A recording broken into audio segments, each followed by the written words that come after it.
ये है सूजिन, जो कोरिया में सियोल में रहती है। हे भगवान, इस अलार्म को अभी ही बजना था। कितना अच्छा सपना देख रही थी। 5 मिनट और सो लेती हूँ। Good morning. अरे भगवान, मैं तो फिर से लेट हो गई। आज फिर मैनेजर मुझे डांटेगा। Oh my God. जिन जल्दी से ऑफिस के लिए तैयार होती है और टैक्सी का इंतजार करने लग जाती है। अरे भगवान, ये टैक्सी क्यों नहीं आ रही? मैं पहले ही बहुत लेट हूँ। फिर टैक्सी आती है और सोजन टैक्सी में बैठकर ऑफिस जाती है। हे भगवान, मेरा मैनेजर तो बिल्कुल सामने है। मैं अब क्या करूं? चुपके से निकल जाती हूँ। अगर इन्होंने देख लिया तो फिर 4 बातें सुनाएंगे। अरे, इन्होंने तो मेरी तरफ देख लिया। हे भगवान। Hello sir. हेलो जिन। तुम तो आज फिर समय से पहले आ गई। इस बार भी लगता है बेस्ट एम्प्लॉय का अवार्ड तुम ही जीतोगी। सॉरी सर, आज सच में बहुत ट्रैफिक था, इसलिए लेट हो गई। बाकी किसी एम्प्लॉय को ट्रैफिक नहीं मिलता, सिर्फ तुम्हें ही इतना ट्रैफिक मिलता है। समय से उठा करो, तभी तो समय पर ऑफिस पहुंचा करो। चलो जाओ, अब अपना काम करो। खड़ूस हमेशा डांटता रहता है। मेरे काम में कमी नहीं मिलती तो लेट आने को ही मुद्दा बना लेता है। खुद कोई काम नहीं करता कभी। ये बातें सोचते सोचते सोजिन अपनी डेस्क पर बैठ जाती है। दूसरी तरफ कंपनी का सीईओ अपने बेटे को लेकर बहुत परेशान होता है और मैनेजर से अपनी परेशानी साझा करता है। मेरा बेटा मेरी एक भी बात नहीं सुनता, ना ही उसे कंपनी में कोई दिलचस्पी है। अब मैं उसका क्या करूं? सर, वह पिछले महीने आए थे, लेकिन उनका कहना था कि उन्हें इस कंपनी में बिल्कुल भी रुचि नहीं है। उन्हें म्यूजिक बिजनेस में दिलचस्पी है। अगर आप उनसे वादा करें कि आप उन्हें म्यूजिक प्रोड्यूसर बनने के लिए फंडिंग देंगे, लेकिन पहले उन्हें खुद को साबित करना होगा। इसके लिए आप उनसे कह सकते हैं कि कुछ समय तक वो हमारे इस कपड़ों के बिजनेस को संभालें। शायद समय के साथ उनका आपके बिजनेस में भी मन लगने लगे। तुम्हारी बात सही है, मैं ये जरूर करके देखता हूं। दूसरी तरफ सोजिन अपना ऑफिस का सारा काम खत्म करके घर जा रही होती है। तभी रास्ते में वो एक कार से टकरा जाती है। कार में से एक लड़का बाहर आता है। सोजिन उसे बिना देखे ही डांटने लगती है। अगर तुम्हारे पास कार है तो इसका मतलब ये नहीं कि तुम कैसी भी गाड़ी चलाओ। तुम्हारी आंखें नहीं हैं क्या, जो बिना देखे गाड़ी चला रहे हो? बेदिमाग लोग। हे, गलती मेरी नहीं है। तुम अचानक कार के सामने आ गई थी। मैंने तो अपनी जान खतरे में डालकर तुम्हें बचाया है। तुम्हें आंखों और दिमाग की जरूरत है मैडम, मुझे नहीं। ओह वाह, एक तो खुद गलती करते हो, ऊपर से मुझे ही डांट रहे हो। मुझे आज थोड़ी जल्दी है, नहीं तो मैं तुम्हें बताती कि गलती करने की क्या कीमत होती है। बेवकूफ कहीं के। ये कहकर सोजन वहां से चली जाती है और यून वो अपने आप से बोलता है, ये कैसी लड़की है, बदतमीज, बात करने की भी अकल नहीं है। कहां से आ जाते हैं ऐसे लोग इस दुनिया में। सोजन तेज कदमों से घर की ओर चली जाती है, लेकिन उसके दिमाग में उस लड़के की बातें बार बार घूम रही होती हैं। वो खुद से ही बड़बड़ाती है।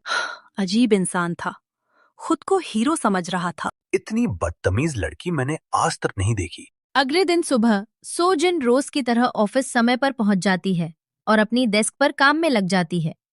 तभी सभी कर्मचारियों को मीटिंग रूम में बुलाया जाता है। सीईओ ने अचानक एक इमरजेंसी मीटिंग रखी होती है। सब लोग मीटिंग रूम में इकट्ठा हो जाते हैं। थोड़ी देर बाद सीईओ अंदर आते हैं और उनके साथ एक लड़का भी होता है। सोजिन जैसे ही उस लड़के को देखती है, उसकी आंखें फैल जाती हैं। ये तो वही लड़का है। सोजिन वो मनी मन खुद से कहती है। दूसरी तरफ सीईओ मुस्कुराते हुए कहते हैं, ये मेरे बेटे योन वो हैं। आज से ये कुछ समय के लिए इसी कंपनी में काम करेंगे और हमारे कपड़ों के बिजनेस को समझेंगे। सोजिन का सिर चकरा जाता है। उसे कल की सारी बातें याद आने लगती हैं। वहीं यूनवू की नजर भी सोजिन पर पड़ती है और वो भी पहचान जाता है। उसके चेहरे पर हल्की सी हैरानी और फिर एक अजीब सी मुस्कान आ जाती है। मीटिंग के बाद सीईओ मैनेजर से कहते हैं, मैं चाहता हूं कि यून वू को सारे डिपार्टमेंट्स दिखाए जाएं और इसकी शुरुआत सोजिन करेगी। सोजिन ये सुनकर घबरा जाती है। वो मन ही मन कहती है। मैं? और इसके साथ? हे भगवान! यूनवू धीरे से मुस्कुराकर कहता है। हेलो एवरीवन, आप सबसे मिलकर बहुत खुशी हुई। मुझे उम्मीद है कि हम सब मिलकर बहुत अच्छा काम करेंगे। मीटिंग खत्म होने के बाद सो जिन यूनवू के कैबिन में जाती है और कहती है, हेलो सर, मैं आपको इन्फॉर्म करने के लिए आई हूँ कि आज सप्लायर्स के साथ मीटिंग है। आपको आज यह मीटिंग अटेंड करनी है। अगर इससे संबंधित कोई भी सवाल हो तो आप मुझे बता दीजिए। मैं आज बिजी हूँ, इसलिए मीटिंग अटेंड नहीं कर सकता। लेकिन सीईओ सर ने कहा है कि मुझे कोई फर्क नहीं पड़ता कि कौन क्या कहता है। मैंने तुम्हें कहा है कि मैं बिजी हूँ तो बिजी हूँ। अब चली जाओ और मेरे कैबिन में मत आना। Okay sir. इतना कहकर सोजन बाहर चली जाती है और मन ही मन सोचने लगती है। ये आदमी पागल है क्या? अगर इसे काम ही नहीं करना था तो ऑफिस आया ही क्यों? अब मैं सर को क्या बोलूंगी? वही बोल देती हूँ जो इन्होंने मुझसे कहा है।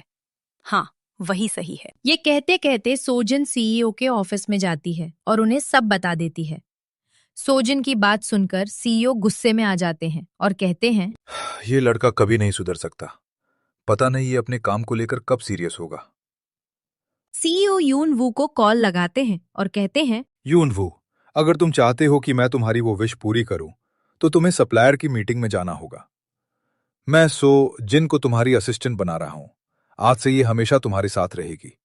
इसके बाद मैं कोई बहाना नहीं सुनूंगा। ये कहकर सीईओ फोन काट देते हैं। उधर दूसरी तरफ यून वू गुस्से में खुद से कहने लगता है, एक बार मेरा काम हो जाए तो इस ऑफिस में कौन आना चाहेगा। बस यून वो, तुम्हें थोड़ा समय ही यहाँ काम करना है। इधर सोजिन भी यून वू की असिस्टेंट बनने पर बहुत नाराज होती है और खुद से कहती है, हे भगवान, ये क्या मुसीबत है? मैं इस पागल इंसान की असिस्टेंट क्यों? क्या मुझे इस काम के साथ साथ उस बदतमीज लड़की को भी झेलना पड़ेगा? ये मेरे साथ क्या हो रहा है?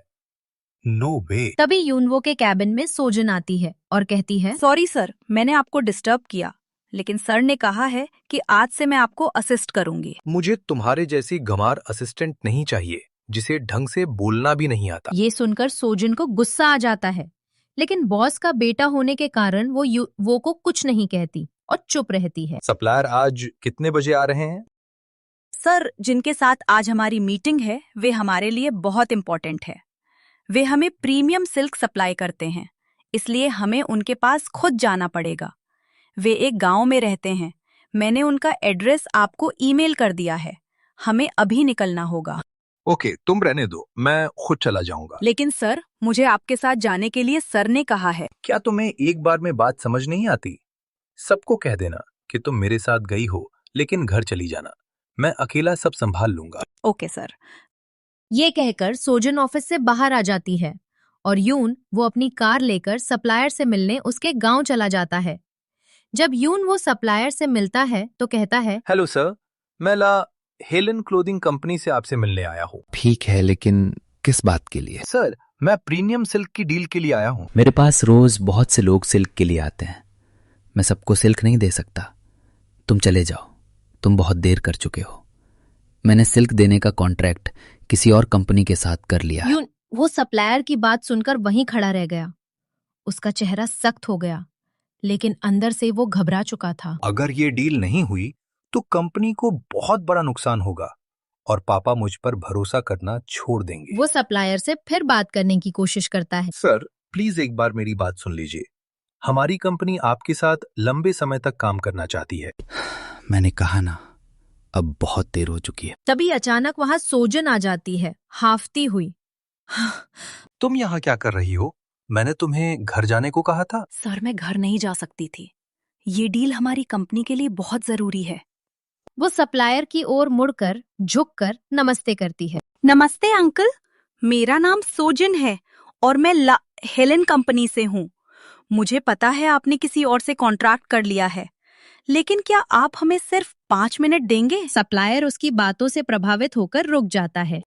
ठीक है बेटी, बोलो। हम सिर्फ सिल्क नहीं खरीद रहे, हम आपके हाथों की कारीगरी की कदर कर रहे हैं। अगर आप हमारे साथ काम करेंगे तो हम आपके गांव के बुनकरों को स्थायी रोजगार देंगे, सही दाम देंगे और आपकी पहचान शहरों तक पहुंचाएंगे। आज तक किसी कंपनी ने मेरे बारे में ऐसे नहीं सोचा। दूसरी कंपनियां सिर्फ मुनाफा देखती हैं, पर हम रिश्ते बनाना चाहते हैं। सप्लायर की आंखों में नरमी आ जाती है। बेटी, अगर जिंदगी में किसी की नीयत साफ हो तो भगवान भी उसका साथ देते हैं। मैं वो कॉन्ट्रैक्ट तोड़ दूंगा और सिल्क तुम्हारी कंपनी को दूंगा। यून वो हैरान होकर सोजिन को देखता रह जाता है। मीटिंग खत्म करने के बाद सोजिन और यून वू दोनों वहां से निकल जाते हैं। रास्ते में यून वू मन ही मन खुद से बातें करता रिबेटिंग है। मैंने आज सुबह से सोजिन के साथ बहुत गलत व्यवहार किया, फिर भी उसने मेरी इतनी मदद की। पता नहीं वह शहर से इतनी दूर कैसे आई होगी। मैंने अपनी सारी फ्रस्ट्रेशन सोजिन पर निकाल दी। थोड़ी देर बाद यून वू हिम्मत करके सोजिन से माफी मांगता है। सॉरी सोजिन, मैंने सुबह से तुम्हारे साथ बहुत गलत बर्ताव किया। इतना सब होने के बाद भी तुमने मेरी मदद की। Thank you so much. It's okay sir, ये मेरी ड्यूटी थी। फिर सोजिन मन ही मन खुद से कहती है, अब इस खड़ूस को एहसास हुआ कि सॉरी भी बोलना होता है। मैं इतनी मुश्किल से यहाँ पहुंची।